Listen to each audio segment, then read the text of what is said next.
This show talks about books that feature mental health and mental illness topics. There are many books that include this topic, and my hope is that more and more people know about them because they help to decrease the stigma and help people not feel so alone in their struggle. I am your host, Robin Tamanaha, licensed marriage and family therapist. Joining me on this special episode is actually are my guests, three guests, author Kiku Hughes, who wrote the graphic novel Displacement, as well as Gina and Renn from New Sons Box. Hi, everyone. Hi. Hi. Hello. Yay, I'm excited. Thanks so much for being here, everyone. Of course. Thank Thank you you for so having much us. for having us. Yeah. Yeah. So what I like to do is I like guests to, introduce themselves, say a few things about themselves, who they are, what they do, anything else you'd like the listeners to know about. So I figure maybe we'll go around here and each of you can do so. So let's start with Kiku. Yeah. So my name is Kiku Hughes. I'm an artist and writer, I guess, based in the Seattle area. And yeah, my first graphic novel, Displacement, just came out last year. Thank you. And it tells the story about a fictionalized teenage version of myself being pulled back in time and memory to experience Japanese American incarceration alongside my grandmother, who was taken from her home at the age of 16 and forced to live in the deserts of Utah in a camp called Topaz. Thank you. Yeah. Gina? Hi, I'm Gina. I'm a recent college graduate. I'm located just outside of Philadelphia, and I am a half Black, half Korean in Japan. It's complicated. Half Black, half Korean woman who identifies as queer and is really, really interested in diverse kinds of literature and all kinds of amazing art and stuff. And I wasn't saying that very well, but I, along with my business partner / BFF Renn, have started up our subscription box, New Sons, that aims to uplift diverse voices from authors who are of marginalized communities and from marginalized identities to bring their work and their art to a wider audience. Amazing. Love it. Thank Hi, I'm Renn, they, them. I'm Malaysian Chinese, and though you can't really see it, my shirt says quietly perpetuating the gay agenda, which tells you everything you need to know about me. Nice, nice. And also, as far as New Sons, I was going to actually ask that as well. So it's a subscription box. Is it monthly or quarterly, or how is it working now? So we're monthly right now, but due to like some life changes that are going on, we're going to be transitioning to a quarterly box starting in June. Okay, cool. At the end, we'll make sure to mention like the websites and all that so that the listeners can check it out too. Okay. So thanks everyone for doing the introduction. So just for the listeners to know too, this episode, like I said, is a special episode, and I was actually really excited to like collaborate with New Sons on helping to curate the box for this month. That was more the mental health theme, and Kiku's graphic novel was actually one of the books that I had suggested because I love it and it was great. And it also is within the realm, of mental health. And I think most people, they're probably familiar with like mental illness, anxiety, depression, all those types of things, diagnoses. I think mental health is still kind of coming around and like the awareness it's coming along, which is good. But sometimes people don't often know too much about like the mental illness component, so I'll kind of just briefly just describe for the listeners just as like a heads up, and of course too how this relates to the book. So when it comes to a mental illness, not everyone may have a mental illness, right? But everyone will have a certain level of mental health, right? Mental health is usually like how someone gets through challenges or struggles or adversity or like something difficult that comes up in life. Also, their happiness level too with their life themselves or the outside world. And oftentimes too, mental health can in a way shape to how someone feels about themselves, other people in their relationships, in the outside world, and sometimes even outside factors like whether it's a certain event, someone in their life, a relationship or something, that can also affect how someone is within their own mental health. Does that kind of make sense? Mhm. Yeah. So when it came to Kiku's book, I read it and I was just so like moved, because as we know, like this was a real life thing that had happened, you know, and I think in so many ways, the individuals that were there in the camps, they were definitely experiencing their mental health in multiple different ways. So Kiku, could you you know, I know you touched on a little like how the book was like inspired, you know, what it was inspired by. Can you tell us like a little more about the graphic novel? Yeah.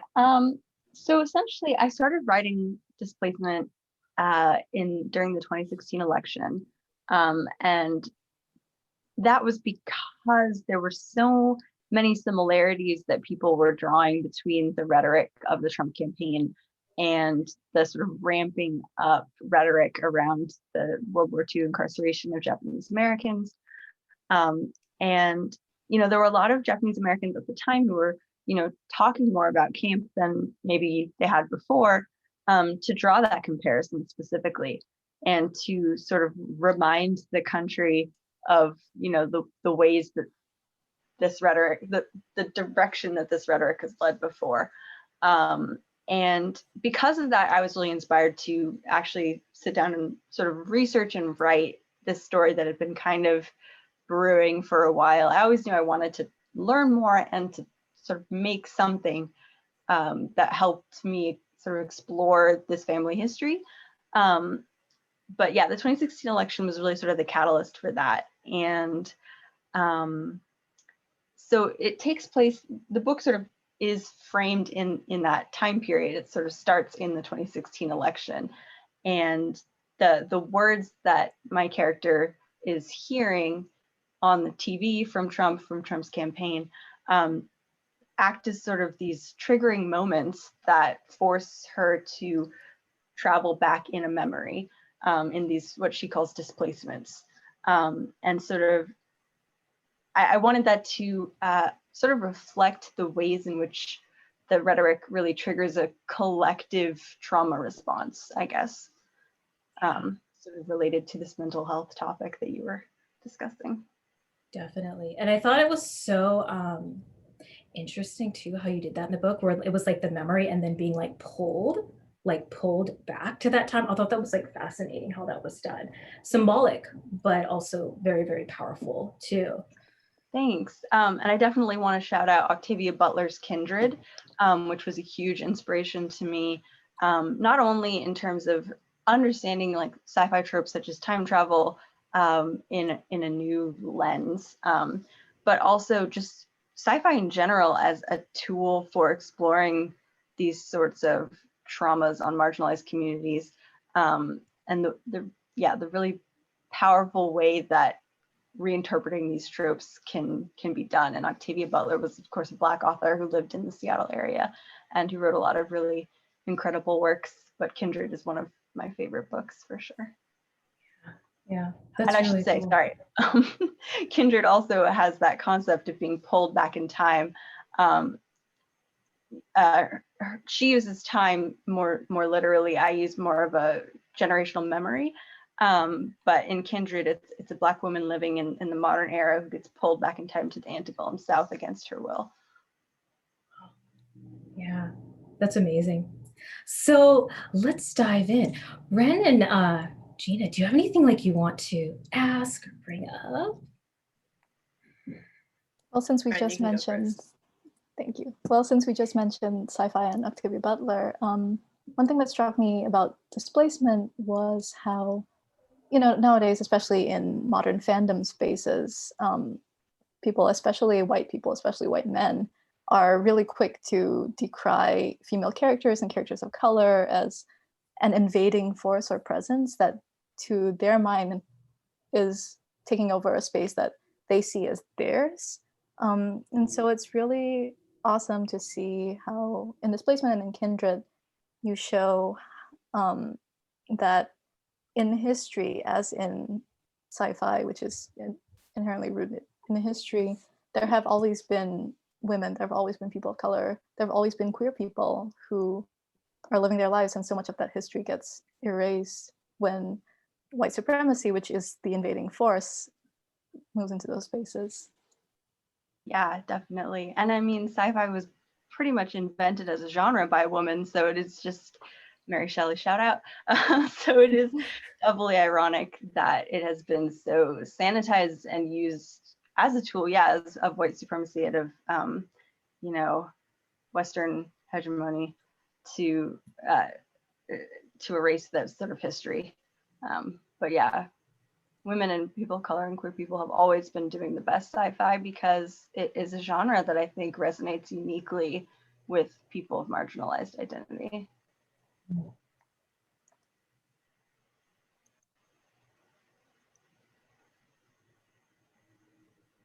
Yeah. I mean, I definitely agree with that. I think one book that we featured in our box that I honestly just think about all the time was River Solomon's And Unkindness of Ghosts. Because in that novel, not only is the character, like the main character, you know, like gender nonconforming and like sort of like queer and genderqueer, she's also neurodivergent. And like, I remember reading that, this is literally like a year ago, and reading it and being like, whoa, am I neurodivergent? Because I think just like she talks. And it was really weird for me to like have graduated college and just be realizing that I was neurodivergent. And again, to see it in that sort of science fiction context, the way that she interacted with this futuristic world. It's about like this sort of literally tiered society for like going through space, like space human colonization. It's super cool. Everybody should read it. But you know, when I sort of imagine myself in that sort of setting, which I find very easy to do because sci-fi is just in my brain, I sort of pictured and visualized myself in that society and thinking about it and interacting with it similarly to this character. So, and I mean, that's a very recent example of sci-fi, but River Solomon themselves like have cited like Octavia Butler and other luminary sci-fi figures, many of whom are people of color and queer people. So like, yeah, like you said, we've always been around, we've always been doing the most and doing the best sci-fi. So definitely agree there. I love that. I think that's also, I think for me, like what had sparked the love for books is that it can be so powerful when you see yourself like within the book. And that's important to experience as well. Mm-hmm. Yeah. Yeah. So out of curiosity, you know, maybe we'll kind of shift a little here. I know you mentioned like the, you know, the collective trauma, you know, piece of the book. And when I read your book, one of the things that like stood out to me was like intergenerational trauma, right? And how it came through in the book was really, really interesting. And there's been like a lot of like research on like intergenerational trauma as well, like within the psychology field. And it's quite interesting, like what's come about. I think there's been like research since maybe like at least the 60s, starting with actually going back even before like Holocaust, to all these like massive starvation. There was one in one country, there was the Holocaust, all these different events. And what had come up was so fascinating. One was like how, at least when it came to the Holocaust one, the studies that they found from the kids of the adults who survived the Holocaust. And it was essentially, it had come down to their relationship and how the parents kind of had communicated and interacted with them. And in all the studies actually too, which was like, stay quiet, like kind of be silent, being wary of others or distrusting or like being very, very fearful. And I know like, you know, in your book too, there was like also, I guess in some sort of way of asking, did silence or just like the being quiet about things kind of influence parts of the, or be, I guess, in parts of the book?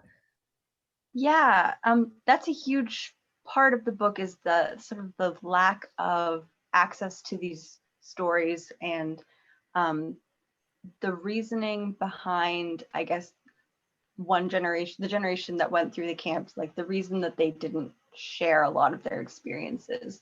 And, you know, that early on, that was kind of almost a frustration to me because my grandmother, who was in camp, died before I was born. So I couldn't ask her any questions directly. And, you know, she died without sharing a lot of her experiences. She didn't talk about camp very much. And that was true for a lot of, you know, other survivors of camp. They didn't talk about it. And, you know, the reasoning behind that is so multi-layered. There's the trauma, of course, and not wanting to expose your kids to that repeated trauma, or even yourself to that repeated trauma. There's also the fact that, you know, there was a wariness of staying very hyper American after the camps, and not complaining and not seeming like a bad American, quote unquote, by dredging up these injustices. And in that way, you know, it's not just the memories of camp that are lost, it's also, you know, all these connections to culture being lost because of this, you know, need to be very white American, this sort of attempting to reach that proximity to whiteness that of course will never come. But, you know, the ways in which people are trying that for their own safety in a lot of ways, not speaking Japanese, not participating in Japanese cultural ceremonies, etc. So all of that sort of was lost as a response to that. And sort of instead, there's just this silence, there's this sort of understanding in the later generations that something is missing, we're not getting all the information. But yeah, and that can, I think, cause a lot of difficulty when trying to, you know, understand your relationship to your previous generation too. Mm-hmm. Definitely. Yeah, that's something I experienced as well. My grandparents didn't really talk so much about it, but there were documentaries playing and all these other things. So that's kind of like heard about it, but it wasn't like actual communication. There was this this silence, and also even I'm not fluent in Japanese. I know a little bit, but you know, so it definitely, yeah, it definitely continues. I know in the book too, it's interesting too, and this very much just happened. It did happen where they're in the camp, but then not, there's a lot of control. I know there was like that funeral, there was like, you know, certain instances where they were not allowed in a way, like the people that were working there were like saying, you know, no, you can't do that, you can't do this, you know, especially when it came to like, you know, even like a cultural ceremony or something. Yeah, and I think that is, you know, part of the reason that these sorts of things were so thoroughly squashed even post-camp, you know, is experiencing, you know, up to 4 or 5 years of somebody with a gun telling you that you are suspicious if you do this, or you're not allowed to do that, you're not allowed to, you know, have your Buddhist funeral, you're not allowed to, you know, speaking Japanese makes me think that that you're spying on me or something. All these things that, you know, become associated with this heavy anxiety and this worry about your safety and the safety of your children. Sort of attaching a baggage to things that felt very natural before. Yeah, definitely. What was it, you know, as you were like creating this book, like, I mean, what was it like for you to kind of, you know, you mentioned there was the influence of the Trump, or, you know, President Trump's, you know, campaign, but then reflecting back, and it's really unfortunate how we tend to see these patterns or these things continue, where people feel like they need to suppress or hold in or not speak their language, or now walking around being scared, you know? I mean, what was that like for you to like be in the present with like, hey, this is what happening like politically, but then also kind of reflecting back, you know, to like previous time where something scary was also occurring? Yeah, you know, I do think it's empowering to have that context in a lot of ways. One thing that I wish that I could have talked about more in the book, and it was already 270 pages, which is so much, but one of the very first time, actually the first time that my character is pulled back in time, it's not to World War II, it is to the late 20s, early 30s. before, Pearl Harbor, before all of that, but she already sees in San Francisco this sign across the street from a Japantown building that her grandmother was in that says, content warning for a slur right now. Is that okay to say? I don't. Is it okay? She sees a sign that says, "We don't want Japs in our schools," and I really wanted to drive home the fact that these patterns follow very similar, timelines. There's always something that happens, or there's always like a campaign, there's always a rhetoric that happens, 10, 20, 30 years before the actual, creation of these camps. And so part of my research into, for the book was, looking into this patterns, looking to things like the Chinese Exclusion Act and the naturalized, I wish I could remember. There, various immigration acts that affected primarily Asian immigration in the early 1900s, late 1800s. And the rhetoric that surrounded those and how much ramping up to something like camps is necessary in order to open a camp and have the country allow, 120,000 people to be taken away from their homes. It relies on this, constant narrative of othering and of fear mongering for, years and years beforehand. And so looking into that, I think it is empowering because part of you can say, I am identifying this pattern now, and I know where this goes. And so here's what I have to do to, to try to stop it. Obviously there's, you can only do so much as a single person, but still, I think that part is empowering. And what I really want to say in Displacement is, memory is important, history, knowing your history is important, but only if you use it to actually do something in the present. You have to allow these memories and these histories to influence your actions now. Otherwise, there's no point. Yeah, definitely. I'm really curious to hear actually what the process was like for you researching your own family history, and how, I think I saw you mention somewhere that your real mother wasn't necessarily as open and forthcoming as the mother in the book. So what was it like for you exploring this complicated and incomplete inheritance of memory, and how did you go about doing that?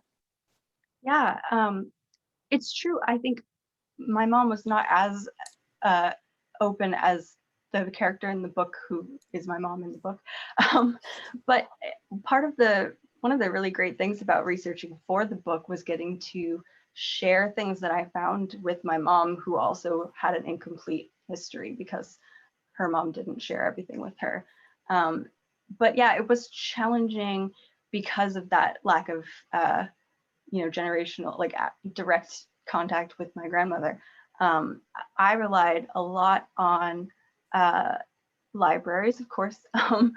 There were the National Archives actually has like FBI files now that have been declassified that you can order. I resented paying $30 to order my own family's FBI file, but there you go. And so I got to read through, these old, government documents, FBI documents, relating to my great grandfather, who was one of the least interesting people in the world, but still has this thick FBI file on him. And I also relied on an organization called Densho, which is a local Seattle organization that works to archive stories from camp, archive oral histories, documents, photographs. They have this really great free encyclopedia of all these camp-related topics that you can read through. So they were hugely helpful in sort of getting the historical context. And really, I had these sort of tentpole moments that I knew I had to include. And these were things that I had grown up hearing about. The murder of James Wakasa was certainly one of them. The loyalty questionnaire was another. The horse stalls, that was a detail, and the dust. And these were all elements of camp that were so, I assume were so influential and so traumatic and so emotionally weighty that even through the silence of the generations, they'd been passed down to me. So these were things that I already knew. So those were the areas that I looked to research the context behind more. So that was sort of my process, but yeah. You know, hearing about like Densho and the kind of work that they're doing, it's clear that, you know, like obviously through works like this and organizations like Densho, like the memories of camp and that legacy is kept very much alive. I kind of wanted to go back to something that you mentioned earlier, like seeing these cycles and these patterns repeating. You wrote this under the Trump administration, which was very not good. And, you know, we've had the 2020 elect in a phrase. And we've had, you know, the 2020 election, we've got the Biden administration now. And of course, like there's a sort of new direction that we're going in, but of course those cycles and the patterns that underlie them, you know, have not just vanished. So I was wondering if you have any thoughts on, I don't know, the sort of direction that may still be trying to work against the current, or the way that those patterns and cycles still need to be worked against to prevent things like camp happening again, even under this new administration. Absolutely. And, you know, I think one of the key ironies of the sort of neoliberals that try to blame Trump for everything is that FDR is still hailed as sort of this liberal hero, and he was the one who was president when these camps were open. So there is, I think, that irony that is not confronted by a lot of liberals today. And I think it is something that definitely needs to be highlighted, because obviously, you know, there were family separations happening at the border during the Obama administration, and there continue to be during the Biden administration.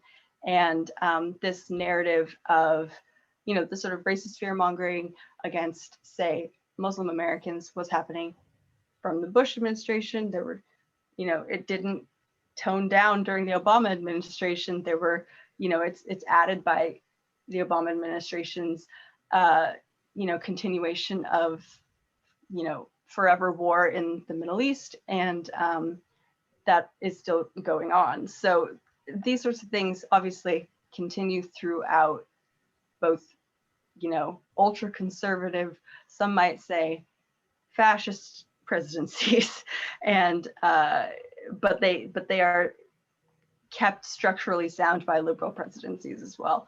So I do kind of regret how much Trump I put into the book, not because it wasn't a huge part of the story, and I do think it is a part of Japanese American history, because a lot of Japanese American organizations came together at that time to you know, really do more work than maybe they had been doing before. For instance, there's an organization called Suru for Solidarity that came together in order to try to end the detention centers, the ICE detention centers. And so I do think it is a part of Japanese American history specifically, but I also don't want people to come away from the book thinking, well, phew, glad that's over, because it's really not.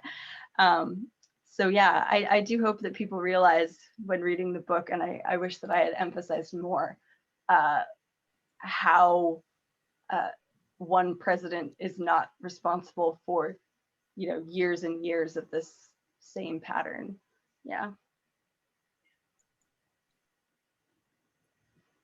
Yeah. I think that is super important. Out of curiosity, you know, I think everyone, right, could benefit from reading your book.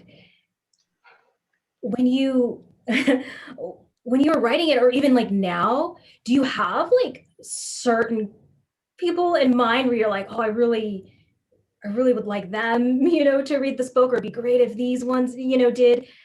Yeah. Yeah, you know, I didn't, at the time when I was writing it, I didn't have a specific audience in mind. I think the only thing I had in mind was that I want anyone who reads it to understand, you know, the intergenerational impact of these moments. However, sort of reading reviews now, I'm realizing that a lot of people who are reviewing it are saying, I didn't know anything about this. I didn't know that there were camps, or I only heard about this once in my life. And so I was like, that wasn't the purpose of the book, but I guess it's out there doing that because it is a little bit shocking and tragic. But yeah, so I guess my audience would be people who now, I'm like, if you have never heard of camps or of the Japanese American incarceration camps, yeah, that's the audience. I want you to know about this. I think that's amazing too, that they came across your book too, and they found it, and they were able to actually learn about that. Because yeah, I mean, I know, of course, being Japanese American, like I know about this, but even like other historical things, and events and tragedies, or the complete story, I didn't so much get an education around me sometimes. So I think that's great that they came across and read your book, so that they know about it now. And sometimes I think, unfortunately, it's us kind of getting outside sources, or outside books, to kind of gather more information of the reality of what has happened and what's been happening. Yeah, absolutely. And same, before I started researching for this book, there was so much I didn't know.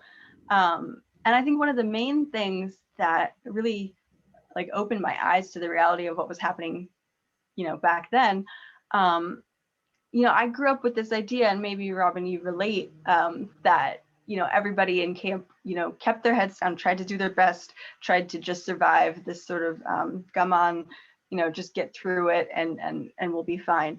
I didn't hear about a lot of the sort of acts of resistance, or the people that were questioning what was happening at the time.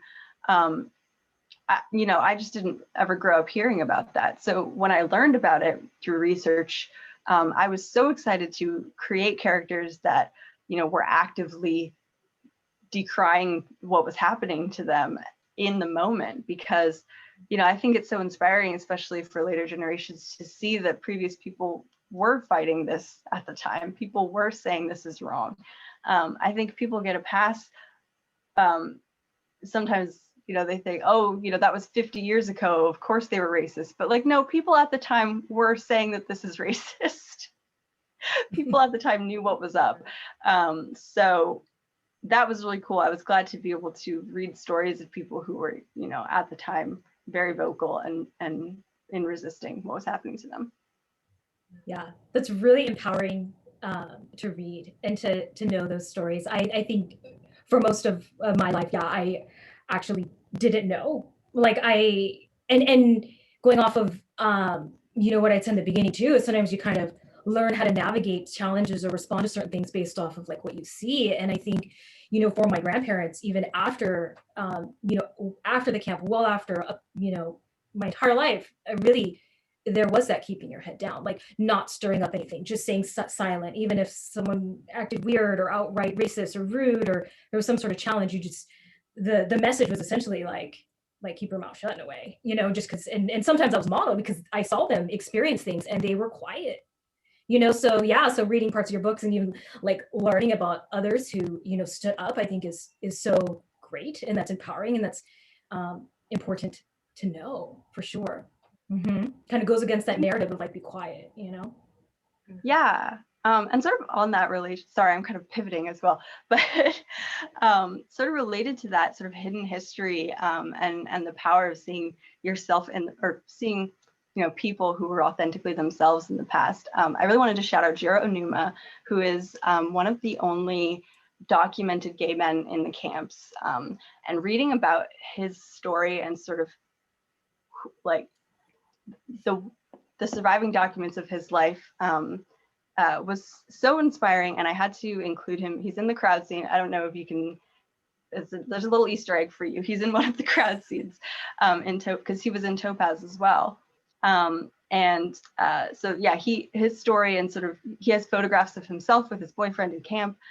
So it was incredible to see that, and to see, queer love thriving in camp, and it inspired me to make sure that I included my own sexual identity in this story. And my editor was like, was this allowed? And I was like, well, I mean, technically no, but look at Jiro. So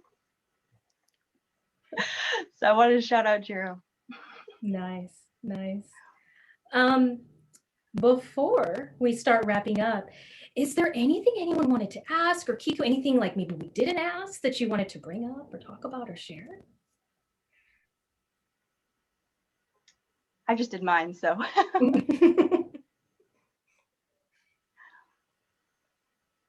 Well, one thing I that just wanted really... to like. Sorry, oh, Gina, go ahead. you go ahead. Nope, you go Gina, ahead. you go ahead.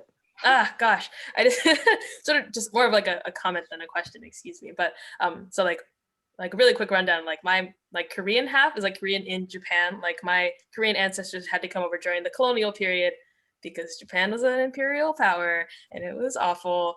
But you know, like there's the same sort of legacy of hidden histories of staying silent, of having to, you know, assimilate. I don't speak any Korean except for like 안녕하세요 and stuff like 사랑해, whatever. But like, you know, I speak better Japanese than I do Korean. And like my mom's sister has naturalized, my mom's brother still sent his kids to Korean school, so there's a clear divergence in living the history and just kind of leaving it behind. So reading your novel and, you know, or graphic novel, and like hearing you talk about the process of exploring your family's history and pondering what it means to let those cycles happen today, when I know that my people are being erased from history books all the time.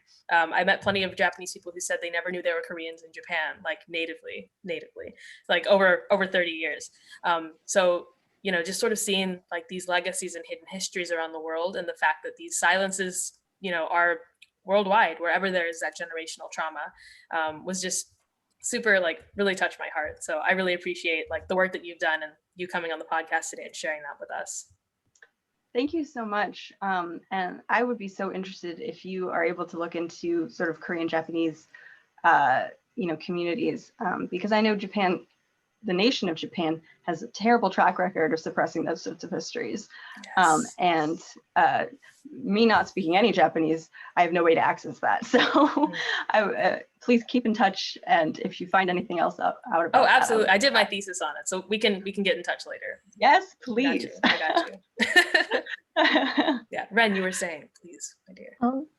Well, now I have a second thing to say. Jumping off of Gina's point, really quickly, I'm Malaysian Chinese, which is very different from being American Chinese. And I think one thing that you do beautifully in the book is make it very clear that Japanese Americans don't stand for the Japanese government or the nation of Japan. And I think that's especially important to remember at a time like this, when we're recording this within a week of the mass killing of multiple Asian women. And when I heard the news of what happened, I had that image, that panel from your book in my mind of Kiku and her mother traveling, being displaced to New York and seeing the newspaper saying Japanese American success story when Kiku had just returned from being displaced in the camps. And just the dissonance there is something that I think we're seeing a lot of in the news that's reporting on what just happened. Yeah, absolutely. And, you know, I do think, you know, it's so complicated because like the Asian diaspora is so varied. There's so many different experiences. But, you know, to white people, it's all the same.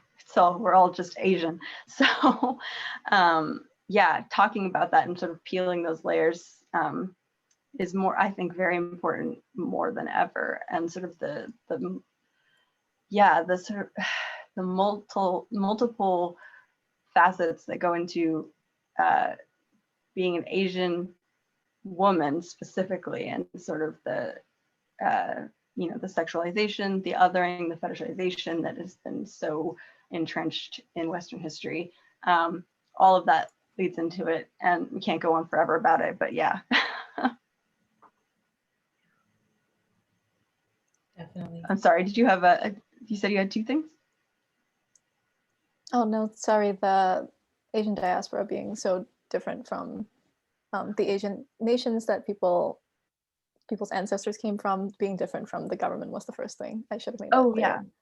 And there's a great quote from another graphic novelist who wrote Persepolis, Marjorie Satrapi?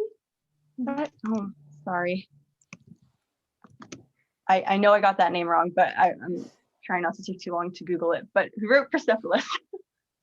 And her quote was essentially, you know, we have more in common with everyday people in other countries than we do with our own nation's leader.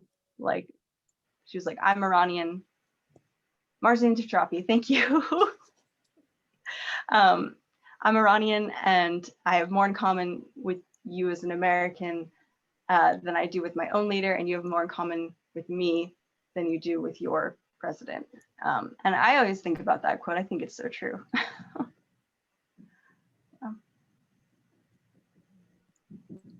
Thank you for that. So before we wrap up, thank you again, Kiku and Renn and Gina. This was super fun. So Kiku, where can people go to find out more about you if they want to? Is there like a website or like maybe specific social media handle? Yeah, you can find me on Twitter. I'm at Kiku Hughes. And that's basically my only point of contact right now. Cool. And Renn and Gina, can you do a plug-in for, if you'd like, your social media, or especially New Sons and the website? I don't really do social media myself. You can get in contact with me through like the contact info for New Sons if you want to talk to me personally, or if you already have my email, you can email me. But for New Sons, you can find us online at newsonsbox.com, and all of our socials, Facebook, Insta, and Twitter, are at New Sons Box. Yeah. And what I'll do is I'll put all of this in the show notes of the podcast, as well as the booksbetweensessions.com website. I'll put all of that so then it's easily clickable for everyone. And Kiku, where could people go if they wanted to buy your book? You can go anywhere but Amazon. I would prefer you not to buy from Amazon because they support ICE and are generally evil. So you should go to your local bookstore. You can go to your local library and hopefully they'll have it.